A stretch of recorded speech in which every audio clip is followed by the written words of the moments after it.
പുതിയൊരു വീഡിയോയിലേക്ക് എല്ലാവർക്കും സ്വാഗതം. അപ്പോൾ നമ്മൾ മെനഞ്ഞാന്ന് ഒരു ക്ലാസ് എടുത്തിട്ടുണ്ടായിരുന്നു. നമ്മുടെ കേരള ഭൂമിശാസ്ത്രം എന്ന പേരിൽ ഒരു ക്ലാസ് എടുത്തിട്ടുണ്ടായിരുന്നു. അപ്പോൾ ആ ക്ലാസ്സുമായിട്ട് ബന്ധപ്പെടുത്തിയിട്ടുള്ള ഒരു മോക്ക് ടെസ്റ്റാണിത്.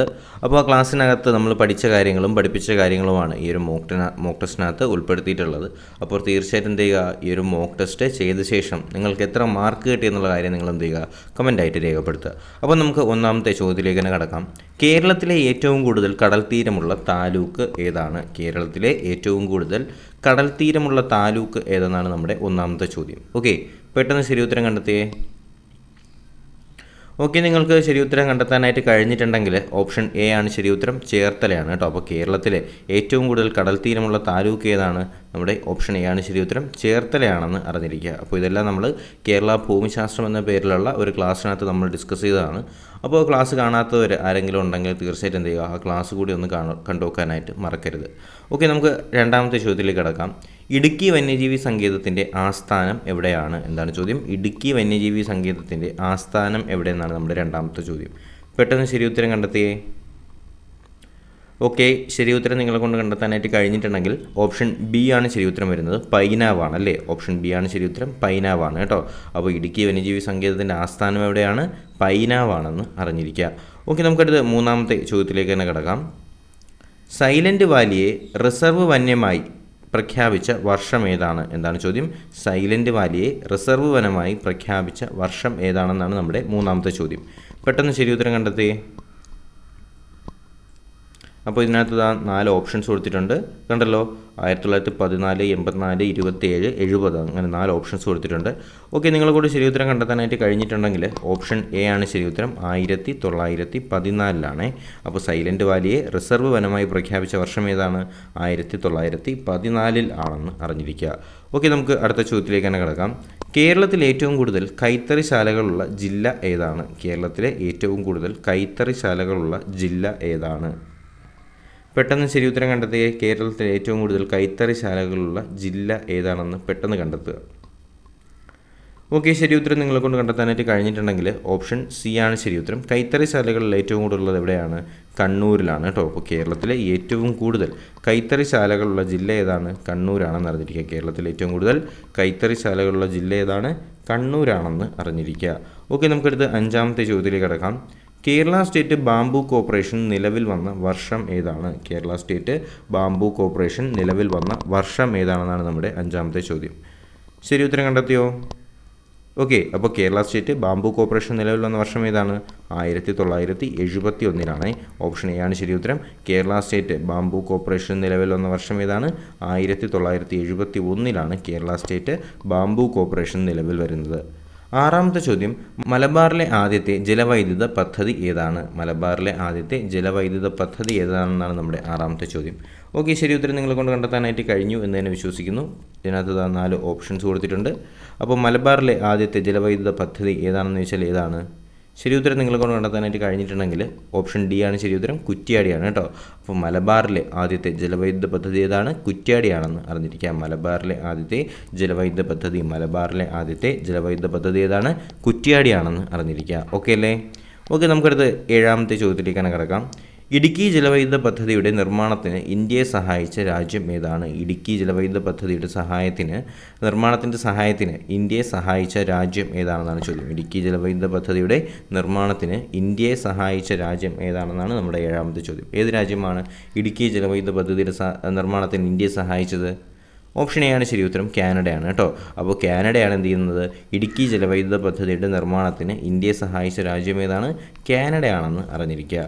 ഓക്കെ, നമുക്കടുത്ത് എട്ടാമത്തെ ചോദ്യത്തിലേക്ക് തന്നെ കിടക്കാം.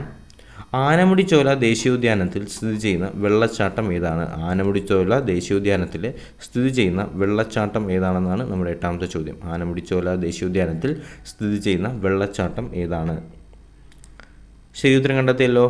ഓക്കെ, അപ്പോൾ ആനമുടിച്ചോല ദേശീയോദ്യാനത്തിൽ സ്ഥിതി ചെയ്യുന്ന വെള്ളച്ചാട്ടം ഏതാണ്? ഓപ്ഷൻ എ ആണ് ശരി ഉത്തരം, തൂവാനം വെള്ളച്ചാട്ടമാണ് കേട്ടോ. അപ്പോൾ ആനമുടിച്ചോല ദേശീയോദ്യാനത്തിൽ സ്ഥിതി ചെയ്യുന്ന വെള്ളച്ചാട്ടം ഏതാണ്? ഓപ്ഷൻ എ ആണ് ശരി ഉത്തരം, തൂവാനം വെള്ളച്ചാട്ടമാണ് ആനമുടിച്ചോലയിൽ സ്ഥിതി ചെയ്യുന്നത്. തൂവാനം വെള്ളച്ചാട്ടമാണ് ആനമുടിച്ചോലയിൽ സ്ഥിതി ചെയ്യുന്നതെന്ന് അറിഞ്ഞിരിക്കുക. ഓക്കെ അല്ലേ? ഓക്കെ, നമുക്കടുത്ത് ഒൻപതാമത്തെ ചോദ്യത്തിലേക്കാണ് കിടക്കാം. റീഡ് തവളകൾ കാണപ്പെടുന്ന വന്യജീവി സങ്കേതം ഏതാണ്? റീഡ് തവളകൾ കാണപ്പെടുന്ന വന്യജീവി സങ്കേതം ഏതാണെന്നാണ് നമ്മുടെ ഒൻപതാമത്തെ ചോദ്യം. റീഡ് തവളകൾ കാണപ്പെടുന്ന വന്യജീവി സങ്കേതം ഏതാണ്? ശരി ഉത്തരം കണ്ടെത്തിയല്ലോ അല്ലേ? ഓപ്ഷൻ ബി ആണ് ശരി ഉത്തരം വരുന്നത്. കക്കയമാണ് കേട്ടോ. അപ്പോൾ നമ്മുടെ റീഡ് തവളകൾ കാണപ്പെടുന്ന വന്യജീവി സങ്കേതം ഏതാണ്? കക്കയം വന്യജീവി സങ്കേതത്തിലാണ് റീഡ് തവളകൾ കാണപ്പെടുന്നതെന്ന് അറിഞ്ഞിരിക്കുക. റീഡ് തവളകൾ കാണപ്പെടുന്ന വന്യജീവി സങ്കേതം ഏതാണ്? കക്കയം വന്യജീവി സങ്കേതത്തിലാണ് റീഡ് തവളകൾ കാണപ്പെടുന്നത്. ഓക്കെ അല്ലേ? ഓക്കെ, നമുക്കടുത്ത് നമ്മുടെ 10ാമത്തെ ചോദ്യത്തിലേക്ക് തന്നെ കിടക്കാം. വനവിഭവങ്ങൾ സമാഹരിച്ച് വിപണനം ചെയ്യുന്നതിനായിട്ടുള്ള സംരംഭത്തിൻ്റെ പേരെന്താണ്? ചോദ്യം കണ്ടല്ലോ. വനവിഭവങ്ങൾ സമാഹരിച്ചുകൊണ്ട് വിപണനം ചെയ്യുന്നതിനുള്ള സംരംഭത്തിൻ്റെ പേര് എന്താണെന്നാണ് നമ്മുടെ 10ാമത്തെ ചോദ്യം. ഓക്കെ, ശരി ഉത്തരം നിങ്ങളെ കൊണ്ട് കണ്ടെത്താനായിട്ട് കഴിഞ്ഞു എന്ന് ഞാൻ വിശ്വസിക്കുന്നു. ചോദ്യം ഒന്നും കൂടി വായിക്കാം. വനവിഭവങ്ങൾ സമാഹരിച്ചുകൊണ്ട് വിപണനം ചെയ്യുന്നതിനുള്ള സംരംഭത്തിൻ്റെ പേര് എന്താണെന്നാണ് 10ാമത്തെ ചോദ്യം. എന്താണ് ഓപ്ഷൻ? ഓപ്ഷൻ ഡി ആണ് ശരി ഉത്തരം. വനശ്രീ എന്നാണ്. അപ്പോൾ വനവിഭവങ്ങൾ സമാഹരിച്ചുകൊണ്ട് വിപണനം ചെയ്യുന്നതിനുള്ള മാർക്കറ്റിനെ പറയുന്ന പേരാണെന്ത്? വനശ്രീ എന്ന്, അല്ലെങ്കിൽ ആ ഒരു പ്രോഗ്രാമിനെ പറയുന്ന പേരാണ് വനശ്രീ എന്ന് അറിഞ്ഞിരിക്കുക. ഓക്കെ, നമ്മൾ ഇപ്പോൾ ഡിസ്കസ് ചെയ്തത് നമ്മൾ കഴിഞ്ഞ പ്രാവശ്യം പഠിച്ചിട്ടുണ്ടായിരുന്ന കേരള ഭൂമിശാസ്ത്രവുമായിട്ട് ബന്ധപ്പെടുത്തിയിട്ടുള്ള 10 ചോദ്യങ്ങളാണ്. അപ്പോൾ ഈ 10 ചോദ്യങ്ങളിൽ നിങ്ങളെ കൊണ്ട് ഒരു 6 മാർക്ക് വാങ്ങിക്കാനായിട്ട് കഴിഞ്ഞിട്ടുണ്ടെങ്കിൽ ഈ ഒരു മോക്ക് ടെസ്റ്റ് നിങ്ങളെ കൊണ്ട് ക്ലിയർ ചെയ്യാനായിട്ട് കഴിഞ്ഞിട്ടുണ്ട്. ഓക്കെ, അപ്പോൾ 6 മാർക്ക് നിങ്ങളെ കൊണ്ട് വാങ്ങിക്കാനായി കഴിഞ്ഞിട്ടുണ്ടോ എന്നുള്ള കാര്യം തീർച്ചയായിട്ടും നിങ്ങളൊന്ന് ചെക്ക് ചെയ്യുക. പറ്റില്ല എന്നുണ്ടെങ്കിൽ വിഷമിക്കേണ്ട, നിങ്ങൾ എന്ത് ചെയ്താൽ മതി, ആ പുതിയ ചോദ്യങ്ങൾ ഒന്ന് പഠിച്ചെടുത്താൽ മാത്രം മതി. ഓക്കെ, അപ്പോൾ നമുക്കിനി പുതിയൊരു ക്ലാസ്സും വീഡിയോ ഒക്കെ ആയിട്ട് നമുക്ക് ഉടനെ തന്നെ കാണാം. അപ്പോൾ തീർച്ചയായിട്ടും ഡെയിലി ക്ലാസ്സുകളുണ്ടാവും. ഒരു ക്ലാസ്സിനെ സംബന്ധിച്ചുള്ള മോക്ക് ടെസ്റ്റ് അടുത്ത ദിവസം അല്ലെങ്കിൽ അതിൻ്റെ അടുത്ത ദിവസം തന്നെ ഉണ്ടാകുന്നതായിരിക്കും. എന്തായാലും പുതിയൊരു വീഡിയോയും ക്ലാസ്സും ഒക്കെ ആയിട്ട് നമുക്ക് ഉടനെ തന്നെ കാണാം. അതിന് പിന്നെ ചാനൽ ഇതുവരെ സബ്സ്ക്രൈബ് ചെയ്യാത്ത ആരെങ്കിലും ഉണ്ടെങ്കിൽ സബ്സ്ക്രൈബ് ചെയ്യുക. ബെൽ ബട്ടൺ കൂടി എനേബിൾ ചെയ്തുകൊണ്ട് വീഡിയോസ് വരുന്നു എന്നുള്ള കാര്യത്തിൽ ഉറപ്പുവരുത്തുക. അപ്പോൾ എന്തായാലും പുതിയൊരു ക്ലാസ്സും വീഡിയോ ഒക്കെ ആയിട്ട് കാണുന്നവരേക്കും എല്ലാവർക്കും ഗുഡ് ബൈ. ഇനി എനിക്ക് പറയേണ്ടത് അൺഅക്കാഡമിയുടെ ഏറ്റവും പ്രധാനപ്പെട്ട കുറച്ച് കോഴ്സുകളെ കുറിച്ചാണ്. തീർച്ചയായിട്ടും നിങ്ങൾ ഈ കോഴ്സുകളെ കുറിച്ചൊന്ന് അറിഞ്ഞിരിക്കേണ്ടത് വളരെ അത്യാവശ്യമാണ്. കാര്യം നിലവിൽ ഇപ്പോൾ കേരള അഡ്മിനിസ്ട്രേറ്റീവ് സർവീസിലേക്ക് വേണ്ടിയിട്ടുള്ള കോഴ്സുകൾ അൺഅക്കാഡമിയിൽ സ്റ്റാർട്ട് ചെയ്തിട്ടുണ്ട്. അപ്പോൾ നിങ്ങൾക്ക് ഏറ്റവും പ്രിയപ്പെട്ട എഡ്യൂക്കേറ്റേഴ്സും വളരെ മികച്ച എഡ്യൂക്കേറ്റേഴ്സിൻ്റെയും ക്ലാസ്സുകൾ നിങ്ങൾക്ക് അൺഅക്കാഡമിയിൽ അവൈലബിൾ ആയിരിക്കും. കൂടാതെ തന്നെ നിങ്ങൾക്ക് ആരംഭം എന്ന പേരിലുള്ള 55 ദിവസത്തേക്കുള്ള 10th ലെവൽ പ്രിലിംസിൻ്റെ ഫുൾ സിലബസ് കവർ ചെയ്യുന്ന ഒരു കോഴ്സ് അവൈലബിൾ ആണ്. ദൗത്യം എന്ന പേരിലുള്ള 150 ദിവസത്തേക്കുള്ള ഡിഗ്രി ലെവൽ പ്രിലിംസിൻ്റെയും മെയിൻസിൻ്റെയും ആയിട്ടുള്ള കോഴ്സ് അവൈലബിൾ ആണ്. അതിലേക്ക് ഞാനും നിങ്ങൾക്ക് പഠിപ്പിക്കാനുണ്ട്. ഞാൻ നിങ്ങൾക്ക് കറണ്ട് അഫയേഴ്സാണ് പഠിപ്പിക്കാനായിട്ടുള്ളത്. അപ്പോൾ തീർച്ചയായിട്ടും എന്ത് ചെയ്യുക, ഈ കോഴ്സിലേക്ക് നിങ്ങൾ എല്ലാവരും ജോയിൻ ചെയ്യുക. എൻ്റെ ക്ലാസ്സുകൾ നിങ്ങൾക്ക് ഇനി അൺഅക്കാഡമിയിലും അവൈലബിൾ ആയിരിക്കും. അതുപോലെ തന്നെ നിങ്ങൾക്ക് അറിവ് എന്ന പേരിലുള്ള 150 ദിവസത്തേക്കുള്ള SCRT മൊത്തം കവർ ചെയ്യുന്ന ഒരു കോഴ്സ് അവൈലബിൾ ആണ്. ദൗത്യം എന്ന പേരിലേക്കുള്ള 150 ദിവസത്തേക്കുള്ള ഡിഗ്രി ലെവലിൻ്റെ ഒരു കോഴ്സ് നിങ്ങൾക്ക് അവൈലബിൾ ആണ്. പോരാത്തതിന് ഉയരെ എന്ന് പറയുന്ന ഒരു കോഴ്സ് ഉണ്ട്. ഉയരെ എന്ന് പറയുന്ന ഈ കോഴ്സ് എന്ന് പറഞ്ഞാൽ KS എക്സാമിൻ്റെ ആണ് കേട്ടോ, ഉയരെ. അപ്പോൾ ഇതിനും ഒരുപാട് ആൾക്കാർ, ഇത് പ്രിലിംസ് കംസ് മെയിൻസ് ബാച്ചാണ്. തീർച്ചയായിട്ടും അതിലേക്കും നിങ്ങൾ എന്ത് ചെയ്യുക, ജോയിൻ ചെയ്യാനായിട്ട് ശ്രമിക്കുക. അതുപോലെ തന്നെ ബിവറേജസ് LD ഒക്കെ താല്പര്യമുള്ളവർക്ക് അതിനകത്ത് വേണ്ടിയിട്ട് നിങ്ങൾക്ക് ബിവ്കോ LD എക്സാമിലേക്കുള്ള ജേതാവ് എന്ന പേരിലുള്ള 100 ദിവസത്തെ കോഴ്സ് അവൈലബിൾ ആണ്. അറിവ് എന്ന പേരിലുള്ള 120 ദിവസത്തെ കോഴ്സ്, അത് കേരള SCRT കംപ്ലീറ്റ് കവർ ചെയ്യുന്ന അറിവ് എന്ന പേരിലുള്ള ഒരു കോഴ്സ് അവൈലബിൾ ആണ്. അതുപോലെ ഒരുപാട് ടെസ്റ്റ് സീരീസും അതുപോലെ തന്നെ പ്ലസ് ടെസ്റ്റുകളും നിങ്ങൾക്ക് തീർച്ചയായിട്ടും നമ്മുടെ അൺഅക്കാഡമിയിൽ കൊടുക്കുന്നതായിരിക്കും. പോരാത്തതിന് നിങ്ങൾക്ക് ഞാൻ പറയുന്ന ഈ ഒരു കോഡ് കൂടി നിങ്ങളൊന്ന് ശ്രദ്ധിക്കുക. കാര്യം നിങ്ങൾക്ക് ഏറ്റവും നല്ല ഓഫർ ലഭിക്കാനായിട്ട് HPL10 എന്ന് പറയുന്ന ഈ കോഡ് ഒന്ന് ഉപയോഗിക്കാനായിട്ട് മറക്കരുത് കേട്ടോ. ഞാനൊന്നും കൂടി പറഞ്ഞുതരാം.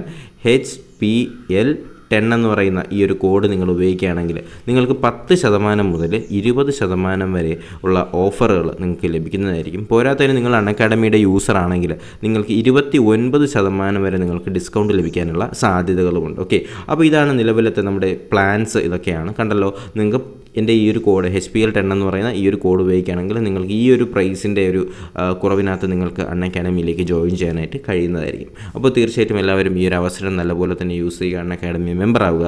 എൻ്റെ ക്ലാസ്സുകൾ നിങ്ങൾക്ക് അൺഅക്കാഡമിയിലും അവൈലബിൾ ആയിരിക്കും. അതുകൂടി നിങ്ങൾ എന്ത് ചെയ്യുക, കാണാനായിട്ട് ശ്രമിക്കുക. ഓക്കെ, അപ്പോൾ എൻ്റെ പ്രൊഫൈലിൽ എൻ്റെ പേര് ഹരിശങ്കർ PL എന്നാണ്. നിങ്ങൾ തീർച്ചയായിട്ടും എന്ത് ചെയ്യുക, അൺഅക്കാഡമിയുടെ ആപ്ലിക്കേഷൻ ഒന്ന് ഡൗൺലോഡ് ചെയ്ത ശേഷം ഹരിശങ്കർ PL എന്ന് സെർച്ച് ചെയ്ത ശേഷം പ്രൊഫൈൽ കൂടി ഫോളോ ചെയ്യുകയാണെങ്കിൽ ഞാൻ എടുക്കുന്ന അൺഅക്കാഡമിയുടെ ഫ്രീ ക്ലാസ്സസ് നിങ്ങൾക്ക് അൺഅക്കാഡമിയിൽ അവൈലബിൾ ആയിരിക്കും.